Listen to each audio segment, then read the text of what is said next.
नमस्कार दोस्तों, कभी बिटोड़ा देखा है आपने? ये चीज, इसमें गोबर के बने हुए उपले रखे जाते हैं। हरियाणवी में एक कहावत है कि बिटोड़े के मुंह से उपले ही निकलेंगे। अभी कुछ हफ्ते पहले किसी दोस्त ने मुझे कहा कि एल्विश यादव ने मेरे ऊपर एक वीडियो बनाया, मेरा क्या कहना है उस वीडियो को लेकर। मैंने कहा भाई क्या यार, क्या उम्मीद करते हो, बिटोड़े के मुंह से उपले ही निकलेंगे। अब वैसे तो दोस्तों इन गोदी यूट्यूबर्स का एक पूरा झुंड बैठा है जिसने पिछले कुछ महीनों में मेरे ऊपर एक से बढ़कर एक हमले करने की कोशिश करी है। कोई मुझे कभी कुत्ता कहता है, कोई कॉकरोच कहता है, कोई कहता है कि मेरी वाइफ पाकिस्तानी है, तो कोई मुझे बुली कहता है। लेकिन इन सभी में से एल्विश सही मायनों में इन बेवकूफों का सरदार है। ये एल्विश यादव मतलब वो सही में एक, जैसे कि वो छपरी यूट्यूबर होते हैं ना, उन छपरी यूट्यूबरों में से एक है। और जब ध्रुव राठी के इतने वीडियो आ रहे थे और वो सरकार पे और सत्ता पे इतने जबरदस्त सवाल उठा रहा था और इतने पॉपुलर हो रहे थे, तो ये क्या है कि ये सत्ता का चाटुकार है, जो दिख ही रहा है। ये जो एल्विश यादव है सत्ता का चाटुकार है। तो उसने कहीं का ईंट, कहीं का रोड़ा और भानुमति का कुनबा जोड़ा, ये सारा करके और इसने एक वीडियो बनाया इसके ऊपर, ध्रुव राठी के ऊपर क्या। और वीडियो बनाने के बाद में मोस्टली इस टाइप के ये जो छपरी यूट्यूबर होते हैं ना, ये सिर्फ अपने व्यूज के लिए और सब्सक्राइबर के लिए, छवि धूमिल करने के लिए, बाकी कहाँ ध्रुव राठी और कहाँ ये दो कोड़ी का छपरी, मतलब तो कहीं मेल ही नहीं बैठता उनका। सिर्फ एक दिन में 1 करोड़ ऊपर व्यूज आते हैं और यहाँ पर 1 महीने में नहीं हो पा रहा। लेकिन जो जवाब दिया है मतलब वो बड़ा कमाल का है, आप देखो। क्योंकि जितनी अनाप शनाप बातें इसने अपने वीडियो में करी ना मेरे बारे में, जितने दुनिया भर के झूठ इसने फैलाए, उतने शायद ही किसी ने फैलाए। इसने मुझ पर जो वीडियो बनाई है उसका कई सारे यूट्यूबर्स ऑलरेडी काउंटर कर चुके हैं। जिन्होंने भगवा रंग पहन रखा वो छपरी है। किसी भी चीज को यहाँ से वहां जोड़ दिया, कभी बोला कुछ, दिखाया कुछ, कभी तो बोलना ही नहीं आया ढंग से। हर्षमंदार कह लो या फिर हर्षमंदर कह लो, जो भी है। तो this is an interview of Harmander Singh. Harmander Singh Harshmandar नहीं है, इज अ डिफरेंट गाय। अब जस्ट बिकॉज़ उनके नाम सिमिलर हैं तो उसने उन्हीं का आर्टिकल दिखा दिया, मतलब हद होती है यार। अब इस बात का कोई प्रूफ अवेलेबल नहीं है कि हर्षमंदर और ध्रुव राठी डायरेक्टली कनेक्टेड हैं, लेकिन एक स्पेकुलेशन के आधार पे और एक कॉन्स्पिरेसी थ्योरी के आधार पे इस बात को इतने कॉन्फिडेंस से बता दिया जाता है। जो व्यक्ति गाली देता था वो व्यक्ति ने इस वीडियो में गाली नहीं दी, खुद ही बोला नहीं दे पाऊंगा। क्यों? क्योंकि इस व्यक्ति ने सुधारा है उसको। ये है पढ़े लिखे यूट्यूबर्स का फर्क। जब छपरियों का सरदार गाली देना बंद कर सकता है इस व्यक्ति के वीडियो की वजह से, तो फिर इसके जो गुलाम हैं वो क्यों नहीं गाली देना बंद करेंगे? इतनी बेइज्जती होने के बाद भी एल्विश का मन नहीं भरा, मुझसे कहने लगा कि काउंटर दो। कहाँ है काउंटर? कहाँ है काउंटर? काउंटर कहाँ है? काउंटर कहाँ है? जवाब कहाँ है? कहाँ करना बंद कर दे कौवे की तरह। ये रहा जवाब। बस एक चीज कहूंगा, विक्टिम कार्ड मत खेलियो इस वीडियो को देखने के बाद। रोना धोना नहीं चलेगा। पहले भी तो टीवी पर बहुत रोया। लोग मेरे को बोलते थे बीजेपी का दल है, हमारे ध्रुव भाई को एंटी नेशनल्स में इतना इंटरेस्ट क्यों है? अपने कोई कुछ भी कर सकता है, पर इंसान कितना पागल हुआ। बीजेपी की एक बड़ी पॉपुलर स्ट्रैटेजी है, आपने भी नोटिस किया होगा दोस्तों, कि जो भी इंसान बीजेपी की आलोचना करता है, ये बीजेपी वाले उसे एंटी नेशनल एल्विश ने भी ये इंसान एंटी नेशनल, वो एंटी नेशनल, फलाना एंटी नेशनल, ढिमकाना एंटी नेशनल। अब किसी तरीके से इन सभी लोगों के ध्रुव राठी से कनेक्शन जोड़ दो और इसे भी एंटी नेशनल घोषित कर दो। मैंने तो एंटी नेशनल घोषित कर दिया। आइए पॉइंट बाय पॉइंट देखते हैं कि इसने एग्जैक्टली क्या कहा था। इसने बात करी थी आदिल अमन नाम के एक आदमी की। साल 2020 के अंदर ध्रुव राठी ने एक फेसबुक ग्रुप बनाया जिसके अंदर वो एडमिन थे और इस ग्रुप के अंदर बहुत सारे लोग थे। उसके अंदर एक इंपॉर्टेंट चेहरा था जिसका नाम है आदिल अमन। पहली गलत इन्फो, साल 2020 में मैंने कोई ग्रुप नहीं बनाया। जिस ग्रुप की ये बात कर रहा है वो मैंने 2017 में बनाया था और 2020 तक तो मैंने उसे बंद कर दिया था। इस फेसबुक ग्रुप का नाम था ध्रुव राठी स्क्वाड। इसके साथ साथ मेरा एक फेसबुक पेज भी है सिर्फ ध्रुव राठी नाम से। इस ग्रुप को मैनेज करने के लिए मैंने कुछ एडमिन्स को चुना, उन लोगों में से जो मेरे फेसबुक पेज पर सबसे ज्यादा एक्टिव लोग थे। कौन ये लोग थे मैं नहीं जानता, मैंने सिर्फ इस बेसिस पर इन लोगों को फेसबुक ग्रुप का एडमिन बनाया कि ये मेरे फेसबुक पेज पर सबसे ज्यादा लाइक और कॉमेंट करते थे। इनफैक्ट फेसबुक की खुद की ये सजेशन होती थी उस जमाने में। तो जो भी एडमिन्स थे मेरे फेसबुक ग्रुप के, उनमें से किसी से भी मैं आज तक पर्सनली कभी नहीं मिला।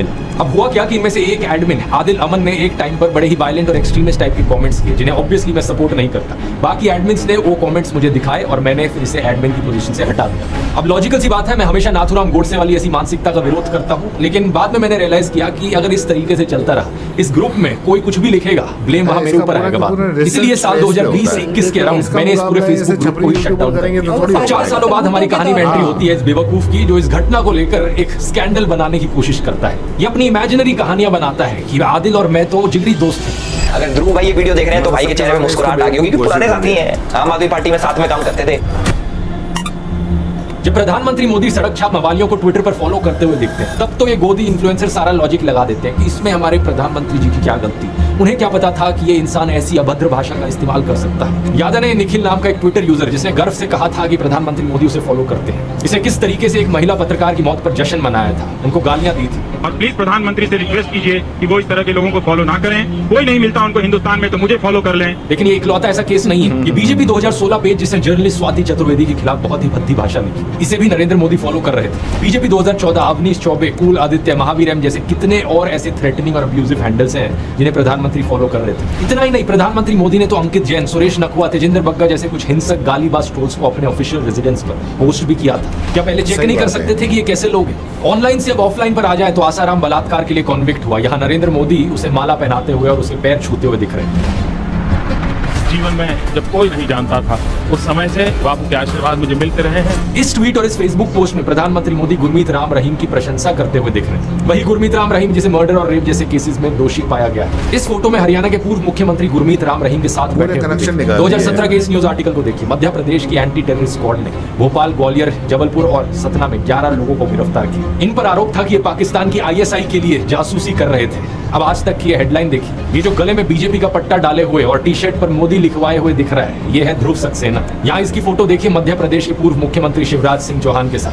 कि भारतीय जनता पार्टी विश्व की पहली राजनीतिक पार्टी जिसके ऊपर एक ठप्पा लग चुका है कि यह एक ISI सर्टिफाइड पार्टी बन चुकी है। कम से कम 3 शख्स इन 11 में से सीधा तरीके से भारतीय जनता पार्टी के साथ जुड़े हुए। अलेजिड आतंकवादियों के बीजेपी से सिर्फ 1-2 ऐसे कनेक्शन नहीं है, ढेर सारे हैं। 2022 के इस न्यूज आर्टिकल को देखिए। जम्मू के रियासी में पकड़े गए आतंकियों में से एक तालिब हुसैन जम्मू एंड कश्मीर बीजेपी के माइनॉरिटी मोर्चा IT सेल का फॉर्मर चीफ निकले। बीजेपी ने कहा कि ये केवल 18 दिन तक बीजेपी का सदस्य रहा।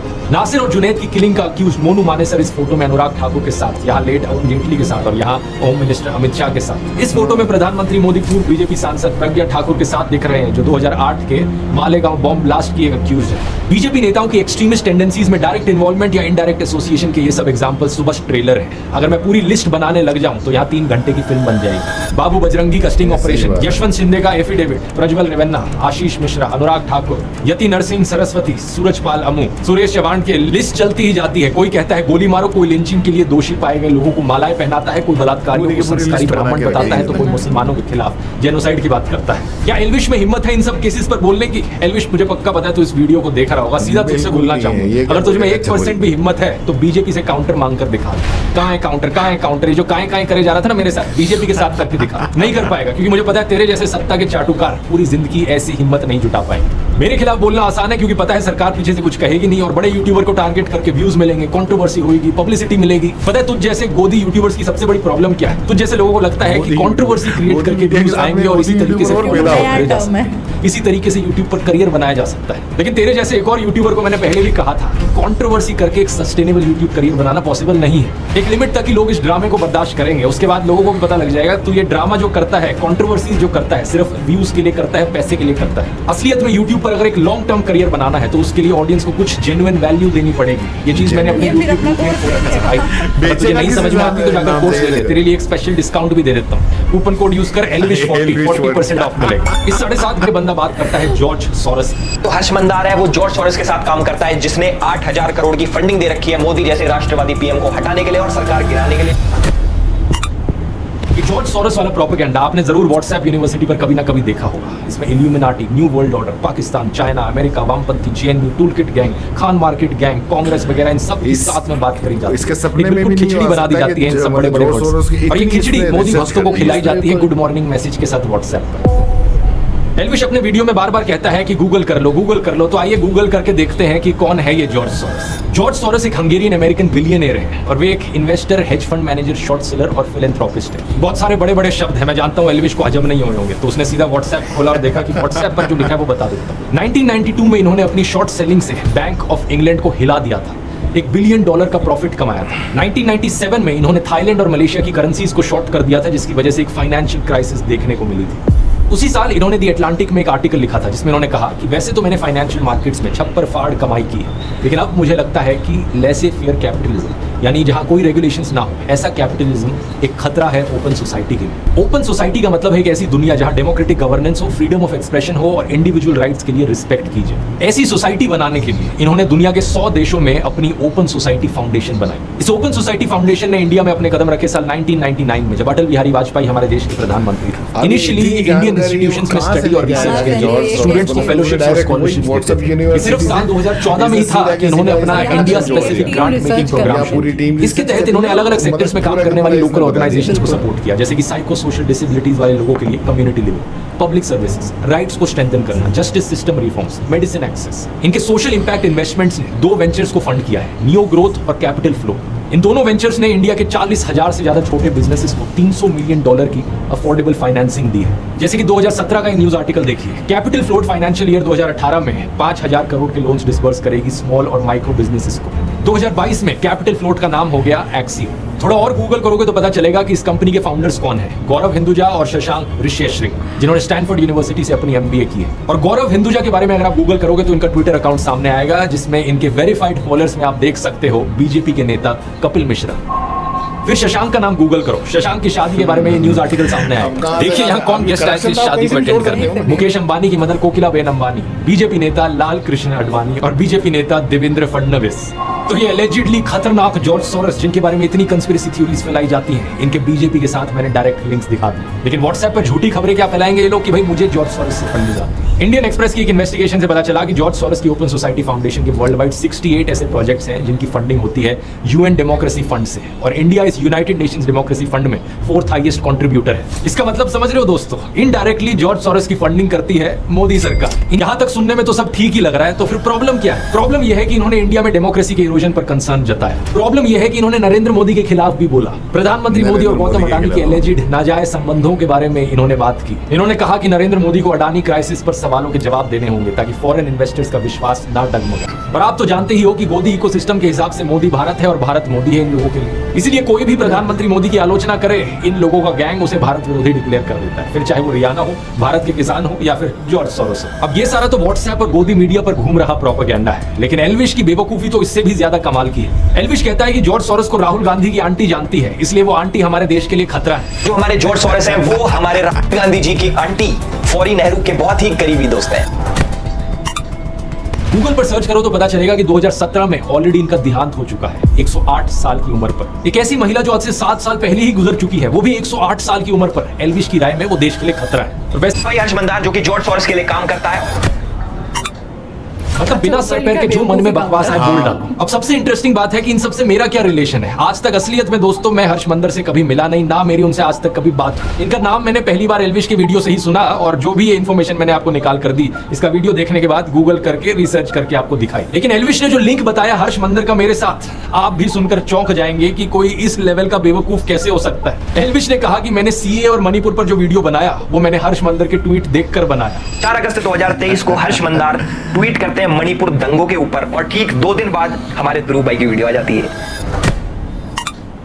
ये ट्वीट और वीडियो की टाइमिंग तो ऐसे दिखा रहा है जैसे कि बहुत बड़ा जासूस बन गया हो, लेकिन यहाँ पर भी इसने गलती करी। 14 दिसंबर 2019 को हर्ष मंदार CAA और NRC के ऊपर एक ट्वीट करता है, और ठीक 3 दिन बाद यानी कि 17 दिसंबर 2019 को हमारे ध्रुव भाई as per the tool kit video बनाते हैं, उसके अंदर CAA का जिक्र होता है। असलियत में ये मेरा दूसरा वीडियो था CA NRC के ऊपर। इससे 5 दिन पहले 12 दिसंबर को मैंने पहला वीडियो अपलोड किया था। टोटल में 3 वीडियोस मैंने बनाए थे, तीनों वीडियोस आज के दिन भी यूट्यूब पर अपलोडेड है। आप जाके इन तीनों में से इनके टाइम स्टैम्प देख सकते हो कि कब इन्हें अपलोड किया गया। तो पहली बात तो ये प्रूफ ही गलत है, और अगर ये सच भी होता तो इस तरीके से कनेक्शन दिखाना एक बहुत ही अजीबोगरीब चीज है। देश में कोई भी टॉपिक न्यूज में आता है तो ऑफकोर्स जो टॉप यूट्यूबर्स हैं उस पर वीडियोस बनाएंगे, मैं वीडियो बनाऊंगा उस चीज पर। दिसंबर 2019 में न्यूज चैनल्स पर, सोशल मीडिया पर इसकी बहुत चर्चा चल रही थी, तो मैंने वीडियो बनाया। मेरे साथ साथ लाखों लोगों ने इस पर ट्वीट किए, फेसबुक पर पोस्ट किए। सेम चीज मणिपुर के लिए भी कही जा सकती है। जब मणिपुर का इशू चल रहा था तो मैंने उस पर वीडियो बनाया। अब लाखों लोगों के ट्वीट्स में से किसी एक इंसान को पकड़ लेना और कहना कि देखो इस इंसान के ट्वीट के बाद मैंने अपना वीडियो बनाया, भाई क्या लॉजिक है यार ये। और मणिपुर पर वो वीडियो बनाने का ख्याल मुझे इसलिए आया क्योंकि मणिपुर की ट्रैजिक क्लैशेस में उन 2 औरतों की वीडियो ने हर एक इंसान की आत्मा को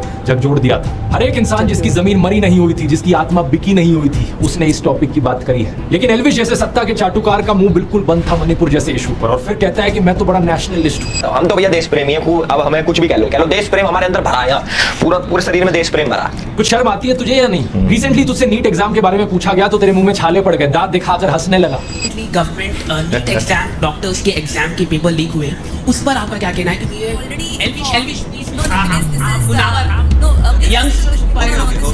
और तू चाहता है कि बाकी लोग भी तेरी तरह किसी सोशो पॉलिटिकल इश्यूज पर बोले ना कुछ, या तू अपने फैंस और व्यूअर्स को बिल्कुल ही बेवकूफ मानता है कि कुछ भी बचकाना बात वो हजम कर लेंगे तेरी? एल्विश को यह अंदेशा तो जरूर था कि ऐसी बचकाना बातों पर लोग यकीन नहीं करेंगे, इसलिए एक और पैंतरा खेला इस हर्ष मंदर के साथ मेरा कनेक्शन जोड़ने की कोशिश में ये आदिल अमन को बीच में ले आया। क्या तेरे ऊपर इतने सारे कोर्ट केसेस चल रहे हैं, जमानत पर तू बाहर है, और फिर वीडियो में ऐसी आकर बकवास करता है कि और तेरे ऊपर कोर्ट केसेस आ जाए। एल्विश ने अपने वीडियो में कहा कि कोई भी आर्टिकल फार्टिकल दिखाकर किसी को भी कुछ भी साबित किया जा सकता है। मान लो कैमरामैन है, मुझे इसको गलत साबित करना है, मैं भाई कर दूंगा, कैसे न कैसे करके आर्टिकल पार्टिकल दिखा के। और यही चीज एग्जैक्टली एल्विश ने अपने वीडियो में करी। मैं पूछना चाहूंगा जरा अपनी ऑडियंस को बता दे, ये सब जो तूने किया सिर्फ व्यूज और पैसे के लिए किया या फिर ऊपर से कोई पे भी कर रहा था तुझे? हर्ष मंदर की बात करते हुए इसने एक आर्टिकल दिखाया, एक लाइन को अंडरलाइन कर दिया कि मेरे माता पिता तांजानिया में ब्रिटिश पुलिस के लिए काम करते थे। अब इस आर्टिकल को देखो, यहाँ तो मंदर की बजाय सिंह लिखा है।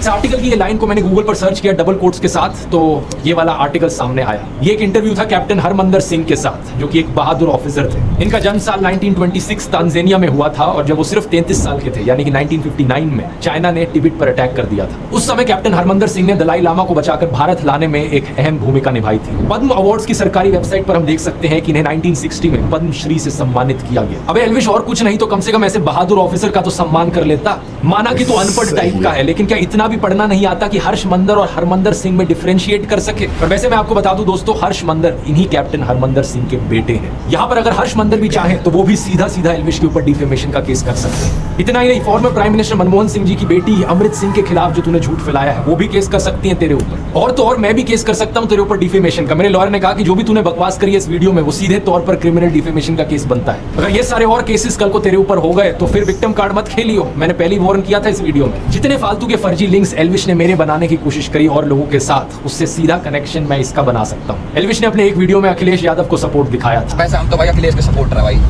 यादव बिरादरी जिंदाबाद कर रखी है हमने पूरे यूपी में, तो भाई बताओ कि क्यों ना करें हम अखिलेश को सपोर्ट? अखिलेश यादव के अलायंस पार्टनर कौन है? राहुल गांधी। तो अगर ये राहुल गांधी को देशद्रोही ठहरा रहा था वहां पर अपने वीडियो में, तो ये खुद भी देशद्रोही हो। और दूसरी तरफ बीजेपी से भी तेरे इतने ही लिंक्स हैं, इतने सारे पॉलिटिशियंस के साथ जाकर तूने फोटो खिंचाई है, शो ऑफ किया है, अपना सपोर्ट जताने की कोशिश करी है। तो चाहे इस तरफ से हो चाहे उस तरफ से, तेरे भी फालतू के कैसे कनेक्शंस बनाए जा सकते हैं, तुझे भी एंटी नेशनल घोषित किया जा सकता है। मैंने तो एंटी नेशनल घोषित कर दिया, अब देखो एनआईए ने पकड़ लिया। एल्विश तेरे जितने भी झूठ पकड़े हैं मैंने अभी तक सिर्फ 5-6 मिनट के वीडियो के सेक्शन में पकड़े, अभी तो और झूठ पकड़ने बाकी। पकड़ लिया। तूने और बहुत सारे आरोप लगाए थे मेरे ऊपर कि कैसे मैंने अपने व्हाट्सएप चैनल पर झूठी जानकारी फैलाई, टेलीग्राम पर पोर्नोग्राफिक कंटेंट शेयर किया, क्या क्या बकवास तू इमेजिन करता है। कभी तूने कहा कि मैं कोई फर्जी कॉइन प्रमोट करता हूं, कभी तूने कहा कि मेरा आम आदमी पार्टी के साथ लिंक है। जो तूने गंदगी फैलाई है इसको साफ करने में एक और वीडियो लगेगा। आगे के एक वीडियो में दोस्तों बाकी सारे आरोपों को भी डिटेल में समझेंगे और इस एल्विश यादव की असली पर्सनैलिटी को भी पकड़ेंगे। इतने एल्विश थोड़ा इंट्रोस्पेक्ट कर, अंकल आंटी से जाकर बात कर, उन्हें ये वीडियो दिखा, उन्हें भी बता कि कितने और कोर्ट केसेस अब तेरे ऊपर किए जा सकते हैं। और हाँ, विक्टिम कार्ड मत खेलना,